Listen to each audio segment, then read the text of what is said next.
بہت ہی ماہر ڈاکٹر اور سربراہ ماہر امراض گردہ SIUT نے آپ کے لیے ایک پیغام بھیجا ہے. آپ کے لیے بہت ضروری ایک پیغام ہے. ہماری طرف سے تمام مسلمانوں سے درخواست کی ہے انہوں نے کہ رمضان میں افطاری کے دوران جو آپ لوگ کولڈ ڈرنکس پیتے ہیں، پیپسی، کوک، 7 اپ، ڈیو، سپرائٹ جیسی کوئی بھی چیز استعمال نہ کریں.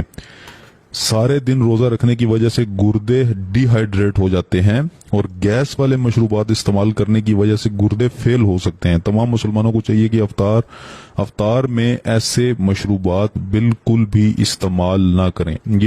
اس پیغام کو رمضان شروع ہونے سے پہلے پہنچا کر اپنا فرض ضرور ادا کریں. اس ویڈیو کو جتنا ہو سکے شیئر کریں، اپنے انسانیت کی خاطر شیئر کریں، کیونکہ کولڈ ڈرنک کی وجہ سے جو آپ کے اندر جو گردے ہیں وہ ختم ہو